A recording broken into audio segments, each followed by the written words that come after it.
बिरयानी की खुशबू। पुराने लखनऊ की तंग गलियों में एक छोटी सी दुकान थी, नवाब की बिरयानी। यह दुकान 50 सालों से शहर के लोगों के दिलों पर राज कर रही थी। इस दुकान के मालिक थे हाफिज अली, जो अपने अब्बा से यह विरासत में पाए थे। हाफिज अली की बिरयानी बनाने की कला अनोखी थी। वह हर दिन ताज़े मसाले खुद पीसते, देसी घी में पकाते और दम लगाकर खुशबूदार बिरयानी तैयार करते। उनकी दुकान में सुबह से ही लोग आकर लाइन लगाते थे। लेकिन इस दुकान की खासियत सिर्फ बिरयानी नहीं, बल्कि एक दिलचस्प कहानी थी। बिरयानी का राज।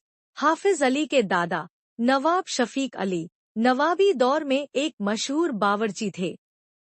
एक दिन एक अंग्रेज अफसर ने उनसे कहा, अगर तुम मुझसे बेहतर बिरयानी बना सकते हो तो मैं तुम्हारी दुकान को पुरस्कृत करूंगा। शफीक अली ने चुनौती स्वीकार की। उन्होंने अपनी खास रेसिपी से ऐसी बिरयानी बनाई कि अंग्रेज अफसर ने पहली ही बाइट में दंग रहकर कहा, यह तो जन्नत का खाना है।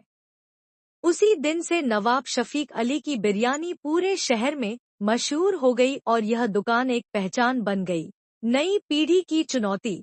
अब यह दुकान हाफिज अली चला रहे थे, लेकिन वक्त बदल रहा था। बड़े बड़े रेस्टोरेंट और ऑनलाइन फूड डिलीवरी का दौर था। उनके बेटे फरहान, जो होटल मैनेजमेंट की पढ़ाई करके आया था, उसने कहा, अब्बा, हमें भी जमाने के साथ बदलना होगा। हमें ऑनलाइन ऑर्डर शुरू करने चाहिए। हाफिज अली को यह पसंद नहीं था। उन्हें लगता था कि बिरयानी का असली स्वाद दुकान पर बैठकर खाने में ही आता है। मगर फरहान ने एक तरकीब सोची। उन्होंने अपने अब्बा की परंपरा को कायम रखते हुए उसी पुराने स्वाद को नई पैकिंग में लोगों तक पहुंचाने की योजना बनाई। नई शुरुआत। फरहान ने सोशल मीडिया पर नवाब की बिरयानी का प्रचार किया। धीरे धीरे लोग ऑनलाइन भी ऑर्डर करने लगे। लेकिन दुकान की खासियत बनी रही, जो भी पहली बार ऑर्डर करता, उसे एक खास मिट्टी के हांडी में बिरयानी दी जाती, ताकि दम का स्वाद बरकरार रहे। देखते ही देखते नवाब की बिरयानी सिर्फ लखनऊ ही नहीं, पूरे उत्तर भारत में मशहूर हो गई।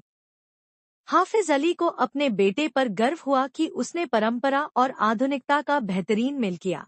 बिरयानी का असली स्वाद। एक शाम हाफिज अली अपनी दुकान के बाहर बैठे थे। एक बुजुर्ग ग्राहक आए और बोले, बेटा, तुम्हारी बिरयानी में वही पुराना स्वाद है। यह सिर्फ खाना नहीं, बल्कि एक कहानी है। हाफिज अली मुस्कुराए। वह जानते थे कि यह सिर्फ बिरयानी नहीं, बल्कि 3 पीढ़ियों की मेहनत, इज्जत और स्वाद की विरासत थी, जो आने वाले समय में भी कायम रहेगी।